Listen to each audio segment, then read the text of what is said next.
नमस्कार सभी को, राधे राधे, जय श्री कृष्णा। आज है अपने राजस्थान के लोक वाद्य यंत्रों की अंतिम और महत्वपूर्ण क्लास। हम वाद्य यंत्रों की रेगुलर क्लास पढ़ रहे थे। ये अपने चौथी क्लास होगी। पिछले हमने 3 क्लासें वाद्य यंत्रों की पढ़ ली हैं, भाग 1, भाग 2, भाग 3। उनमें हमने पढ़ा है तत्व वाद्य यंत्र, सुशिर वाद्य यंत्र, अवनत वाद्य यंत्र। तीनों वाद्य यंत्रों की कंप्लीट डिटेल हमने पीछे वाले वीडियो में पढ़ लिया। जो भी नए देख रहे हैं वो पीछे वाले वीडियो को खोल के उनकी डिटेल देख लें। वैसे मैंने आपको बता रखा है वाद्य यंत्रों में किस प्रकार के क्वेश्चन पूछे जाते हैं। इनसे सिर्फ आपको ट्रिकों से वाद्य यंत्रों को याद रखने हैं कि कौन से वाद्य यंत्र अवनत में आते हैं, कौन से तत्व में आते हैं, या कौन सा वाद्य यंत्र सुशिर वाद्य यंत्रों में नहीं आते। इस प्रकार के क्वेश्चन ज्यादा बने हुए हैं। और अगर क्वेश्चनों की आपको क्लास देखनी है वो भी अपन प्ले लिस्ट में जाके देख सकते हैं। क्वेश्चनों की क्लास बना रखी है वाद्य यंत्रों की कंप्लीट, जो पूर्व वाले एग्जाम में आ रखे हैं, तो आपको उनको भी ध्यान से देख लेना कि वाद्य यंत्रों से कैसे प्रश्न पूछे हुए हैं। आज पढ़ेंगे हम गण वाद्य यंत्र। गण वाद्य यंत्रों को पढ़ने से पहले आपके सामने छोटा सा मोटिवेशन कोट्स है, क्योंकि इनसे अपना जिंदगी पे बहुत प्रभाव पड़ता है, बहुत कुछ सीखने को मिलता है और अपना हौसला बढ़ता है, अपना कॉन्फिडेंस बढ़ता है। छोटा सा मोटिवेशन है, आपका दृष्टिकोण ध्यान रखना, बहुत अच्छा शब्द है दृष्टिकोण।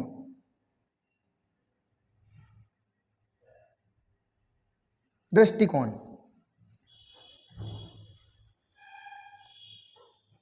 आप अपना दृष्टिकोण यानी आपका दृष्टिकोण है जो किसी भी स्थिति को बना सकता है या बिगाड़ सकता है। आपका जो दृष्टिकोण है यानी आप क्या दृष्टिकोण रखते हैं, आपका नजरिया क्या है, आप क्या सोचते हैं और क्या करते हैं, ये सबसे ज्यादा महत्वपूर्ण होता है। और आप किसी भी बात को किस कंडीशन में स्वीकार करते हैं, ये आपका दृष्टिकोण है। ये दृष्टिकोण है या तो आपका काम बना देता है या आपका काम बिगाड़ देता है। इसके बाद में एक और लाइन, हमारे लिए कोई स्थिति उतना मायने नहीं रखती है।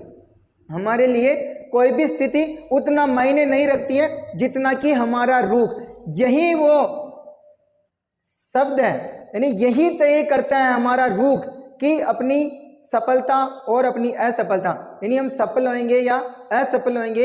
ये अपना दृष्टिकोण, ये अपना रूप मायने रखता है कि हम अपने जीवन में क्या क्या घटनाएं हुई, क्या क्या समस्या हुई, क्या क्या अपने को खुशी हुई, क्या क्या दुख हुए, इनको हम अपने घर तक लेके जाते हैं। तो हम अपने घर को अपने सचेतन रूप से उनके ऊपर क्या प्रतिक्रिया देते हैं, यानी हम उनको अपने जीवन में कैसे उतारते हैं।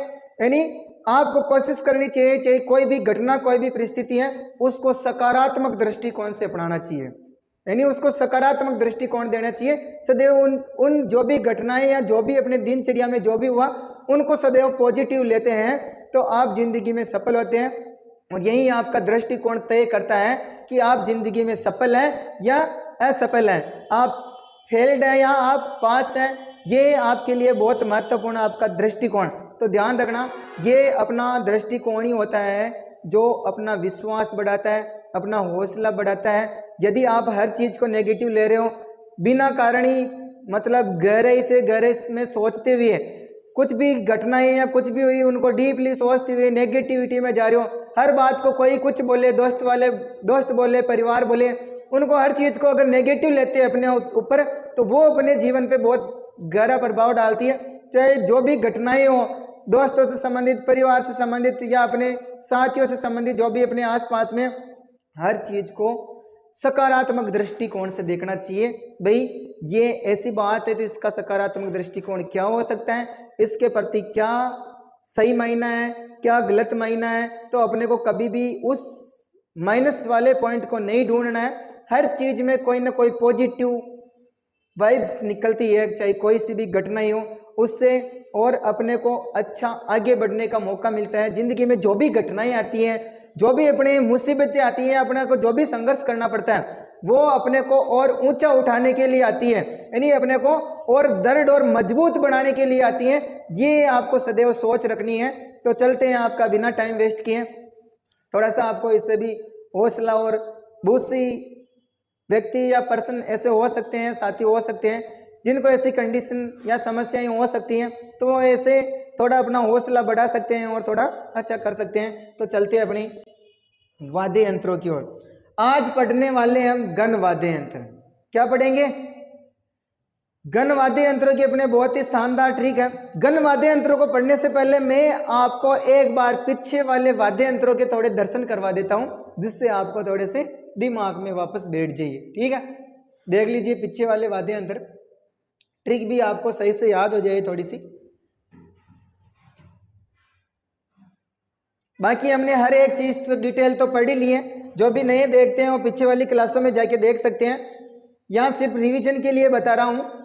तत्व वाद्य यंत्र, कौन से वाद्य यंत्र? तत्व वाद्य यंत्र तारों के माध्यम से स्वरों की उत्पत्ति करते हैं। तत्व वाद्य यंत्रों में आते हैं सुशिर वाद्य यंत्र, वायु के प्रवाह से फूंक मारने से स्वरों की उत्पत्ति करते हैं, सुशिर वाद्य यंत्रों की श्रेणी में आते हैं। अवनत या ताल वाद्य यंत्र हाथ की थाप या डंडे की चोट से स्वर या ध्वनि उत्पन्न करते हैं, वो इसके अंतर्गत आते हैं। अधिकतर जानवरों की खाल या चमड़ा लगा हुआ रहता है, या आजकल नए नए अपडेट आने लग गए हैं, आप सबको पता है प्लास्टिक वगैरह का आवरण भी आने लग गया है। अवनत वाद्य यंत्र आपस में टकराने से या डंडे की चोट के माध्यम से ध्वनि उत्पन्न करते हैं, वो अपने किस में आते हैं? गण वाद्य यंत्रों में आते हैं। ये अधिकतर धातु और लकड़ी से निर्मित होते हैं, कुछ ज़्यादातर धातुओं से निर्मित होते हैं। तत्व वाद्य यंत्रों की अपने पास में बहुत ही शानदार जबरदस्त ट्रिक है, जो पहले से कंटिन्यू देख रहे हैं उनको याद हो गई होगी। रावण गुजरी चिढ़ू जब तक साईं के रब का सुर दो। बोलो, रावण गुजरी चिढ़ू जब तक साईं के रब का सुर दो। रावणता, गुजरी वाद्य यंत्र, चिकारा वाद्य यंत्र, डुकाको वाद्य यंत्र, जंतर वाद्य यंत्र, बपंग वाद्य यंत्र, तंदुरा, तानपुरा, चौतारा, वेणु, खम्मच वाद्य यंत्र, सारंगी वाद्य यंत्र, इकतारा वाद्य यंत्र, केंदुरा या केंद्रा वाद्य यंत्र, रबाब, रबाच वाद्य यंत्र, कामायचा, सुरमंडल, दो तारा। कितने तारा? दो तारा। ये सब इनकी फुल फॉर्म दे रखी है, आप पीछे वाली क्लास में जाके देख सकते हैं। महत्वपूर्ण जो तत्व वाद्य यंत्र है इनकी डिटेल दे रखी है, जो मैंने आपको पहले भी बता दी है। ये है आपके रावणता, कौन सा वाद्य यंत्र है? रावणता। ये है आपके सारंगी, जिसको हम तत्व वाद्य यंत्र या राजस्थान के वाद्य यंत्रों में सर्वश्रेष्ठ और सुरीला बोलते हैं, कामायचा का राजा बोलते हैं। इनके कलाकारों को मैं आपको वापस बता देता हूँ, याद रखने आपको। सारंगी का कलाकार है प्रकाश कुमाऊत, राम नारायण मुनिर का, वर्तमान में सुल्तान का लाखा का संबंध कौन से वाद्य यंत्र से? सारंगी से। क्वेश्चन पूछा हुआ है, ध्यान रखना है इन कलाकारों से। फिर आता अपने इकतारा वाद्य यंत्र, देख लीजिए। ये इकतारा वाद्य यंत्र जिसमें एक ही तार लगा हुआ रहता है। ये है अपने जंतर वाद्य यंत्र जिसमें दो तुम्बे लगे हुए रहते हैं, पीछे तार बंधा हुआ रहता है। ये देवनारायण जी के बजाया जाता है। ये है भपंग वाद्य यंत्र, देख लीजिए। भपंग जो बिल्कुल डमरू नुमा होता है, कैसा होता है?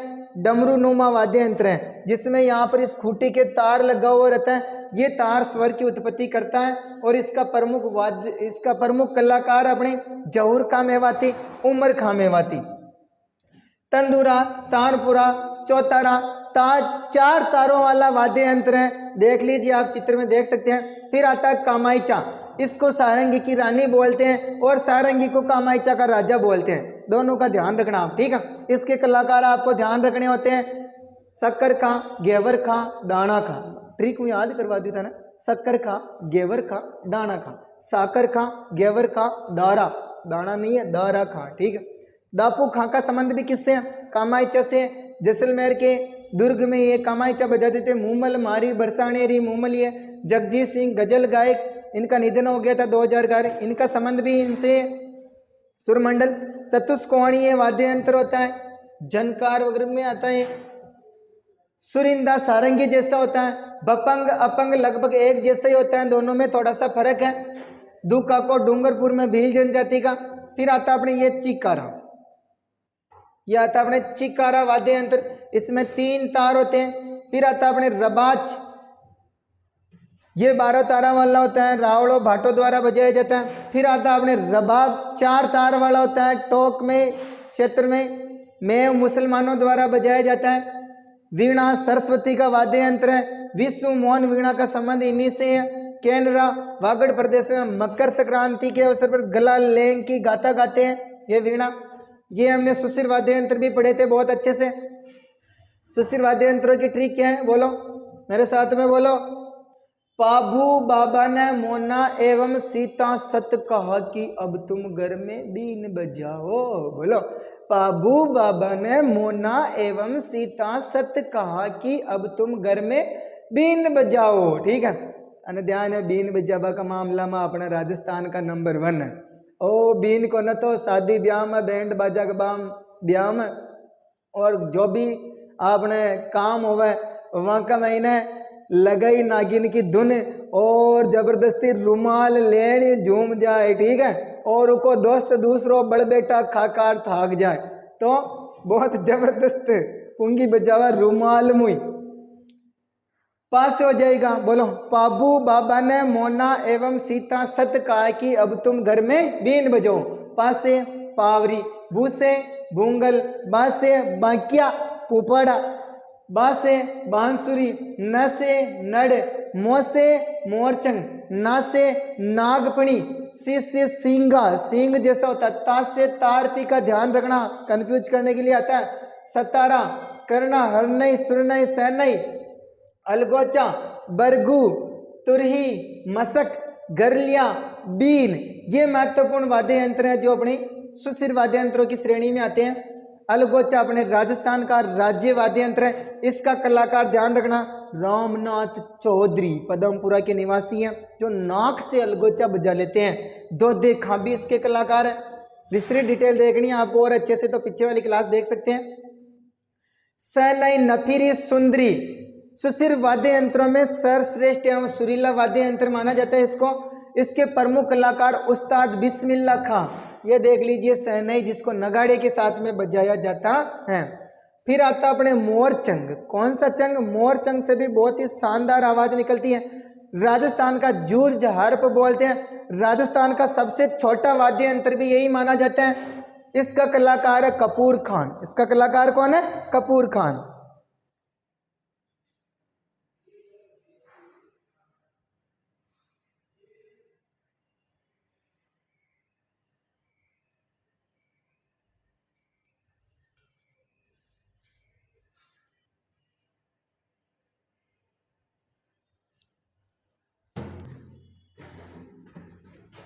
तो इनके आपको मैं सिर्फ नाम और कलाकार बताता चल रहा हूँ। विस्तृत डिटेल देखनी है तो आप पीछे वाली क्लास पे जाएं। फिर आता है सुरनई। क्या आता है? सहनई का दूसरा रूप है। यह भी सेम सहनई जैसे ही होता है। सुरनई बोलते हैं इसको। क्या बोलते हैं? सुरनई। इसका कलाकार अपने पेपे खां मांगणियार। कौन है इसका कलाकार? पेपे खां मांगणियार, ध्यान रखना। फिर आता बांसुरी को बंसी भी बोलते हैं, नादी भी बोलते हैं, वेणु, ध्यान रखना। वेणु तो अपने उधर तत्व वाद्य यंत्रों में आता है, ये वेणु है। भगवान श्री कृष्ण का वाद्य यंत्र है, आप सब जानते हो। इसका प्रमुख कलाकार आपको ध्यान रखना है हरि प्रसाद चौरसिया, ये है बांसुरी। इसका प्रमुख कलाकार कौन है? हरि प्रसाद चौरसिया और पन्ना लाल घोष, सूरज नारायण पुरोहित। वर्तमान कलाकार भास्कर गोस्वामी और राकेश चौरसिया। फिर आता अपने सतारा। ये है सतारा जो 2 बांसुरियों से निर्मित होता है। ये 3 वाद्य यंत्रों का मिश्रण माना जाता है, अलगोचा, बांसुरी और सहनई। और इसका प्रमुख कलाकार अपने मोइनुद्दीन खान। कौन इसके प्रमुख कलाकार? मोइनुद्दीन खान। फिर अपने नड़ वाद्य यंत्र, ये भी बहुत अच्छा वाद्य यंत्र है। ये 1 मीटर लंबा वाद्य यंत्र होता है, वो देख लीजिए, आप चित्र देख सकते हैं।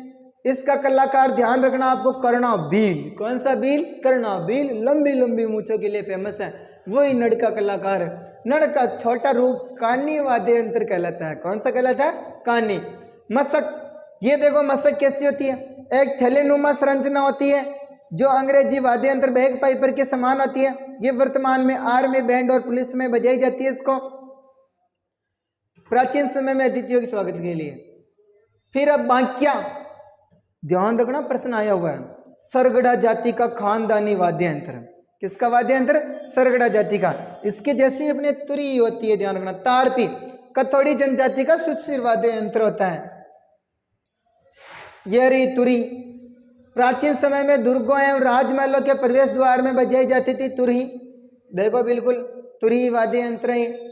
रणबेरिया भूंगल युद्ध प्रारंभ होने से पूर्व और वर्तमान में भवाई जाति द्वारा बजाई जाती है। फिर आता कर्णा, अपने उधर नड़ के जादूगर भी है कर्णा, और इधर अपने वाद्य यंत्र भी है,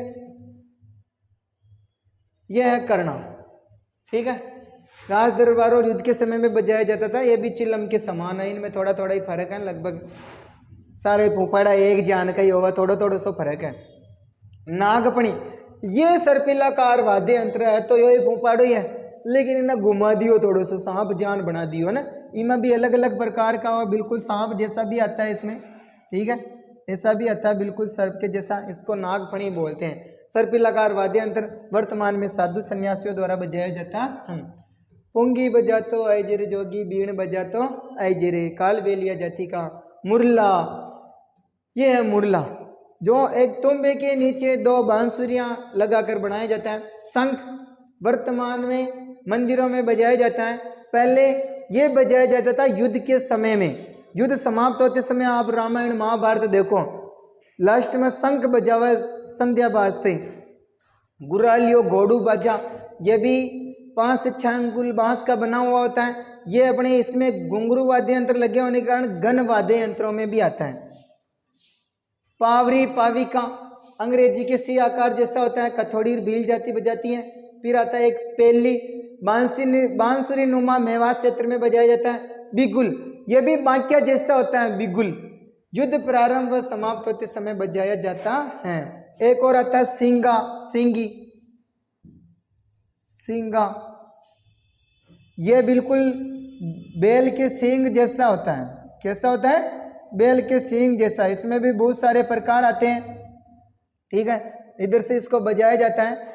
बैल के सींग जैसा सिंगा, सिंगी वाद्य यंत्र होता है, ये भी सुशील वाद्य यंत्रों में आता है। अवनत वाद्य यंत्र भी हमने पढ़ लिए हैं, बोलो। डेढ़ ढीक में डोन मामा को ताश में घेरा, कम पड़ा देख दोनों में कुंडी चढ़ासी। डेढ़ ढीक में डोन मामा को ताश में घेरा, कम पड़ा देख दोनों में कुंडी चढ़ासी।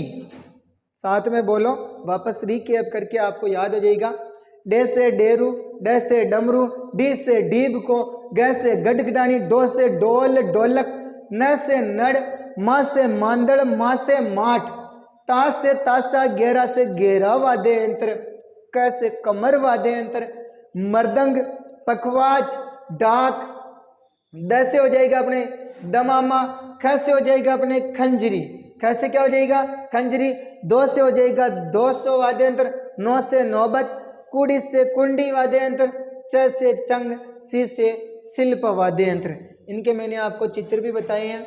डेरू, डमरू, डफली, डफ, डोल, नगाड़ा, मांदड़, रावड़ों की मांदड़ भी बोलते हैं इसको। माट वाद्य यंत्र बड़े बड़े मटके के ऊपर, तासा ये कमर पे बांध के छोटे छोटे होते हैं डमरू में। मर्दंग, पखवाज दोनों ही लगभग एक जैसे ही हैं। डाक, ये दमामा सबसे बड़ा वाद्य यंत्र राजस्थान का। खंजरी, दोसा, नौबत, कुंडी, चंग। फिर इनकी डिटेल भी हमने पढ़ ली थी विस्तृत रूप से। देखिए, सबसे पहले पढ़ा हमने मांदड़, शिव पार्वती को समर्पित प्राचीनतम वाद्य यंत्र है, मिट्टी से निर्मित वाद्य यंत्र है, ध्यान रखना परीक्षा में आया हुआ है, ठीक है। और इसको रावड़ों की मांदल भी बोलते हैं, जिसमें इसकी डोरियों में तनाव के लिए पखवाज की तरह लकड़ी के गुटके डाले जाते हैं। क्या डाले जाते हैं इसमें? लकड़ी के गुटके, ठीक है। इनका रिवीजन नहीं करवाया तो इनका रिवीजन करवा देता हूं एक बार, पीछे वालों का रिवीजन इनके साथ में हो गया था। मर्दंग अवनत वाद्य यंत्रों में सर्वश्रेष्ठ वाद्य यंत्र है। मेवाड़ क्षेत्र में रावण और भवाई जाति बजाती है। इसका कलाकार भी आपको ध्यान रखना पंडित पुरुषोत्तम। बीजा सुपारी वट वृक्ष की लकड़ी से बनता, वर्तमान में मंदिरों में बजाई जाती है, ठीक है। ये अवनत वाद्य यंत्रों में सर्वश्रेष्ठ होती है। ढोलक से अच्छी क्वालिटी की होती है। डोल लकड़ी एवं लोहे के गोल घेरे से बने हुए होते हैं। ये देखो, ये ढोल पुराने जमाने का, आजकल तो बहुत ही जबरदस्त ढोल आ गया, शादी ब्याह में डमई को ने, ठीक है, नाचता नाचता थाक ना शैली में ढोल नृत्य करें। लकड़ी एवं लोहे से बने होते हैं। लोहे के गोल घेरे का प्रचलन किनके काल में माना जाता है? अकबर के काल में। घेर और ढोल नृत्य में वादन होते हैं। घेर नृत्य में भी ढोल बजाया जाता है। ढोल में तो खैर बजाना ही है, ते सब जानो ही हो, नाम स्पष्ट है। तामक नामक दमामा, ये देखो दमामा राजस्थान का सबसे बड़ा वाद्य यंत्र, नगाड़ी से भी बड़ा रूप है और नौबत से भी बड़ा रूप है। भैंसे की खाल चढ़ाकर बनाया जाता है। मेवात क्षेत्र में होली बसंत पंचमी पर बजावा इन्हें प्राचीन काल में दुर्ग की दीवार पर रखकर और युद्ध भूमि में बजावा आवाज लगा बगलिए। सुनो सुनो सुनो। नौबत वाद्य यंत्र नगाड़े का बड़ा रूप है। इसमें भी 2 भाग होते हैं। दुर्ग की दीवार युद्ध भूमि में बजावा यानी भी वर्तमान में मंदिरा में काम ले हुए। नगाड़ा का 2 भाग हुआ, नर और मादा। इसका कलाकार आपको ध्यान रखना है राम किशन सोलंकी। कौन है इसका कलाकार? राम किशन सोलंकी। सनई के साथ में बजा हुआ है। बड़ा वाला नर, छोटा वाला मादा होता है। फिर आता अपने ढोलक। ढोलक ते सब जानो ही हो, बवाई और नट जाति द्वारा बजाओ। ढोलक कहाँ की है? अलीगढ़, नीमच, MP की फेमस है। खंजरी आम की लकड़ी से निर्मित चंग का छोटा रूप खंजरी होता है। निर्गुण भजन करने वाले बील, कालबेल या कामड़ जाति के लोग बजाते हैं। चंग शेखावाटी क्षेत्र में होली के अवसर पर बजता है कालबेलिया जाति द्वारा, और चंग नृत्य में भी चंग बजाया जाता है। फिर और रह गया अपने ताशा। मुस्लिम धर्म में ताजिया निकालते समय जांज के साथ में ताशा बजाया जाता है। गेरा चंग से बड़ा अष्टभुजाकार वाद्य यंत्र चतुर्भुजाकार भी आता है। आवाज का उड़कू 2 अर्धवर्ताकार ढोंगे होते हैं जो ढोलक के समान होते हैं। अब आता है अपने आज की क्लास का टॉपिक गण वाद्य यंत्र। इसकी भी बहुत ही शानदार और जबरदस्त ट्रिक है दोस्तों। अगर आपको ट्रिक अच्छी लगे तो like, subscribe, share and comment जरूर करें, जिससे हमारा हौसला बढ़े और हम और लगातार आपके लिए क्लास लेके आए। मैं आपके लिए CET की मैराथन और रीट के लिए भी GK के बहुत शानदार शानदार क्वेश्चन लेके आने वाला हूँ। तैयार कर रहा हूँ, कोशिश कर रहा हूँ जितना टाइम मिलता है उतना, क्योंकि स्कूल से भागा दौड़ी में इनमें टाइम निकल जाता है तो टाइम थोड़ा कम मिल पाता है, क्योंकि बहुत ज़्यादा टाइम तो स्कूल में निकल जाता है। उसके बाद में जितना टाइम मिलता है उसमें मैं खुद नोट्स तैयार करता हूँ, टाइपिंग करता हूँ क्वेश्चनों की, इसलिए थोड़ी ज़्यादा मेहनत होती है। वरना आपके लिए रोज़ क्लास लेके आ जाऊँ, लेकिन सारी मेहनत मेरे को ही करनी पड़ती है। इसलिए बने रहिए अपने साथ में। अगर आपको क्लासें अच्छी लग रही हैं, विश्वास ज़रूर बनाए रखना दोस्तों कि आप यहाँ से पढ़ रहे हो, इसका मतलब कंप्लीट पढ़ रहे हो फैक्ट के साथ में, ठीक है। गण वाद्य यंत्र ट्रिक। हांसरी में टीकों का घर भरता था, हांसरी में टीकों का घर भरता था, तो घुंघरू एवं झांझ चीख कर ले जा। हांसरी में टीकों का घर भरता था, तू घुंघरू एवं झांझ चीख कर ले जा। हाथ से हाकड़ अनुध्यान हाकड़ा अपने राजस्थानी लोग भावना दे भोपा रे हाकड़ पटकर हाकड़ के साथ में नृत्य भी करा। श्रीमंडल मैं से मजीरा सब जानो ही होते हैं, ते खुद बजाओ, ठीक है। टीको से टिकोरी, ये वाद्य यंत्र में घन में कोई दिक्कत को ना थे, घना जानो, ठीक है। टिकोरी, टिकोरी होती है जो मतलब वो मंदिरों में इनमें बजाई जाती है। कागरच, गरलिया, वैसे अपने आ जाएगा बरणी वाद्य यंत्र। कौन सा वाद्य यंत्र? बरणी वाद्य यंत्र। ताश से हो जाएगा अपने तासली, ताली, थाल। था से हो जाएगा अपने थाली। तू से हो जाएगा अपने, तू से कुछ नहीं है इसमें, साइलेंट है। घुंघरू से हो जाएगा घुंघरू वाद्य यंत्र। झांझ से, मजीरे से बड़े झांझ वाद्य यंत्र। चीज से हो जाएगा इसमें अपने चिमटा। क्या हो जाएगा? चिमटा। ते सब जाने हो आपने चूल्हा में भी रखा चिमटो ना, वो भी चिमटे है। बाकी भजन बोलवा के लिए अलग चिमटाओं में छोटा छोटा मजीरा की नहीं ताड़ियां लगी रहे। कैसे हो जाएगा अपने क्या? कैसे हो जाएगा? खड़ताल, करताल, लेजिम और जालर। क्या हो जाएगा? जालर। अब आती है अपने इनके विस्तृत डिटेल चित्रों के साथ में, बहुत ही शानदार आपके लिए मेहनत की है, ठीक है। आप क्लास को लाइक, सब्सक्राइब एंड शेयर जरूर करें प्लीज, अपने सब दोस्तों को बताएं। क्लासें सारी निःशुल्क होती है यूट्यूब की, आप सबको पता है, फिर भी थोड़ा हौसला बढ़ जाए। हाकड़, भोपो द्वारा देवताओं को प्रसन्न करने के लिए, माता ने बतायो, भोपो द्वारा देवताओं को प्रसन्न करने के लिए क्या पटकी जाती है? हाकड़ पटकी जाती है, उसको हाकड़ नृत्य बोलते हैं, ठीक है। श्रीमंडल, इसको घंटी बाजा भी बोलते हैं। लोक वाद्य यंत्रों का जल तरंग होता है श्रीमंडल, ठीक है। ये जल तरंग वाद्य यंत्र है, देख लीजिए, ठीक है, जिसमें ऐसे बर्तनों में आधे आधे पानी भर के फिर इनको डांडियों से बजाया जाता है। भरणी या मट, मिट्टी के मटके, मिट्टी के मटके होते हैं, उसके ऊपर कांसे की थाली रख के भजनों में इनमें बजाया जाता है। कांसे की थाली रखकर तेजा जी के भोपे बजाते हैं। कौन बजाते हैं? तेजा जी के भोपे, जिनको हम भरणी वाद्य यंत्र बोल देते हैं। क्या बोल देते हैं? भरणी। इनको माटे भी बोलते हैं। फिर आता मजीरा, तो ते सब जानो ही, कूट लियो जागीड़ में भजना मरिया में चम चम चम, यह मजीरा दिख रहा। कई दिक्कत को नहीं आने बतावा, मुख्य तो ध्यान रख जो, डूंगरपुर का मजीरा, ठीक है। 13 ताली नृत्य में 13 मजीरों का प्रयोग करें, ते सब जानो ही हो। फिर आता अपने कागरच। कौन सा वाद्य यंत्र? कागरच वागड़ क्षेत्र में बीलों द्वारा बजाया जाता है। यह ब्रश के समान होता है। किस समान होता है? यह भी एक ब्रश के समान आकृति होती है इसकी। फिर आता अपने झांझ वाद्य यंत्र, मजीरों का बड़ा रूप। ये रे झांझ, बहुत बड़े बड़े होते हैं, ठीक है। हमने उधर नृत्य में भी पढ़ा था, कच्ची घोड़ी नृत्य में झांझ बजाई जाती हैं, ठीक है। रमजोड़ है तो सब जानो ही हो, रमजोड़, ठीक है। नृत्य करते समय पैरों में बांधते हैं घुंघरुओं की माला, जैसे पायजेब होती है, इसमें ये छोटी छोटी जो घुंघरियाँ लगी होती है नीचे वाली, इनको रमजोड़ बोलते हैं। इनको क्या बोलते हैं? रमजोड़, ठीक है। लेजियम ग्रासिया जनजाति का वाद्य यंत्र, ये अपने स्कूलों में इनमें भी बहुतायत से मिलता है, ठीक है। जिनके द्वारा अपने को योगा पीटी परेड में काम में लिया जाता है लेजिम को। किसको? लेजिम को, ठीक है। कभी ऐसे किया जाता है ऊपर साइड में, नीचे, ये लेजिम के द्वारा किया जाता है पिट्टी। फिर आता है अपनी खड़ताल। क्या आता है? खड़ताल।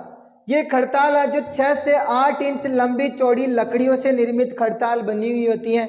ये खड़ताल है मुख्यतः साधु सन्यासी बजाते हैं। इसका कलाकार बहुत ही महत्वपूर्ण, आपको याद रखना है, सदीक खां। खड़ताल का जादूगर कौन है? सदीक खां। खड़ताल का जादूगर कौन है? सदीक खां। अच्छे से याद रख लेना। अन्य वाद्य यंत्र और देखने को मिलते हैं अपने को इसमें, टाली, झालर, चूड़ियां भी ध्यान रखना, छन छन बाजती है, किस में आती है? गन वाद्य यंत्रों में आती है। डंडे भी इसी में आते हैं। टंकोरा, टोकरा, जो भी हो, जो सब इनमें आओ, घंटी, वीर घंटा मंदिरों में इनमें होता है, ये सब इसी के अंतर्गत आते हैं, ठीक है। इनके अलावा कुछ 2-3 फैक्ट और हैं। राजस्थान में वाद्य संग्रहालय कहाँ पर है? जोधपुर में। राजस्थान में वाद्य संग्रहालय कहाँ पर है? जोधपुर में। राजस्थान में वाद्य बजाने एवं बनाने का प्रशिक्षण देने वाली संस्थान, जिसने 1980 में अपना कार्यभार किसको दे दिया? कॉलेज निदेशालय जयपुर को सौंप दिया। राजस्थान संगीत संस्थान की स्थापना 1950 में हुई थी, ध्यान रखना, जिसने अपना कार्यभार कॉलेज निदेशालय जयपुर को दे दिया है 1980 में। वंश, इसके अलावा ये और फैक्ट अलग से आपको ध्यान रखना, बहुत सी बार परीक्षा में पूछा जाता है। वंशावलियों की पीढ़ी दर पीढ़ी लेखन करने वाला वर्ग क्या कहलाता है? जो मतलब विभिन्न जातियों का लेखा जोखा रखता है अपने पूर्वजों का।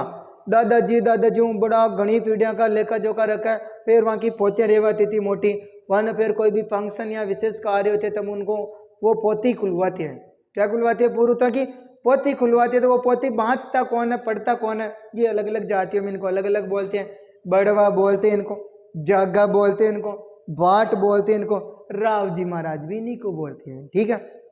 ये अपने सभी वाद्य यंत्रों आज कंप्लीट होते हैं। अब नेक्स्ट क्लास में लेके आऊँगा आपके सामने राजस्थान के प्रमुख मेले और त्यौहार, जो राजस्थान के कोई सा भी कंपटीशन एग्जाम है सबके लिए अति महत्वपूर्ण साबित होने वाला है। और इसमें भी आपको बहुत ही शानदार तरीके से क्रम से त्योहारों से संबंध करते हुए तिथियों से मेले भी साथ में पढ़ेंगे और चित्रों सहित पढ़ेंगे पीपीटी के माध्यम से, तो आपके दिमाग में अच्छे से बैठ जाएगा। तो आप बने रहिए अपने साथ में, लाइक सब्सक्राइब और कमेंट जरूर करें कि आपको क्लास कैसी लगी। नेक्स्ट क्लास जल्द से जल्द कब तक लेके आएँ। और ये क्लास है मेले त्यौहार वाली, रीट लेवल 1 के लिए बहुत महत्वपूर्ण, त्योहारों का एक क्वेश्चन आता ही आता है 100%। सीईटी के लिए भी बहुत महत्वपूर्ण है, पशु परिचर सबके लिए बहुत ही महत्वपूर्ण क्लास है, आपको जरूर देखनी है। लेवल 1 वाले रीट वाले सुन लेना, एक क्वेश्चन वहाँ से पक्का आपको देखने को मिलेगा, ठीक है। धन्यवाद, राधे राधे। ये अपने गण वाद्य यंत्र देख लेना। आपको कम समझ में आया हो तो एक बार क्लास को वापस बैक करके वापस अच्छे से देख लें, ट्रिक को अच्छे से याद कर लें, क्योंकि क्वेश्चन अधिकतर यहीं से पूछे जाते हैं। इनमें देख लो कुछ वाद्य यंत्र जिनकी हमने महत्वपूर्ण डिटेल नहीं पढ़ी थी। आकल हमने पढ़ ली, श्रीमंडल पढ़ लिया, मजीरा पढ़ लिया। टिकोरी आप जानते हो मंदिरों में बजाई जाती हैं, जो झालर से थोड़ी छोटी होती हैं टिकोरी, ठीक है। कागज ब्रश के समान हमने पढ़ लिया। घंटी घंटा ते सब जानो ही हो मंदिरों में। रिमझोल पढ़ लिया आपने, भरणी पढ़ लिया आपने। तांसली टाली थाल थे जानो ही हो, ठीक है, ये भी मंदिरों में बजाई जाती है। थाली थे सब जानो ही हो।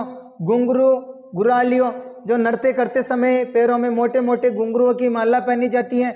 जहाज जानते हो आप, चिमटा आप जानते हो, इस प्रकार का चिमटा होता है जो राम धनिया में यामर राजस्थान में घना काम में लेवा चिमटा, ठीक है। खड़ताल पढ़ लिया, करताल पढ़ लिया, लेजिम पढ़ लिया। झालर ते सब जानो ही हो मंदिरा में काम में लेवे, अभी थाली जान की हुआ है, ठीक है, झालर बजाई जाती है। ये अपने गणवाद्य यंत्र महत्वपूर्ण है। धन्यवाद, राधे राधे, जय श्री कृष्णा।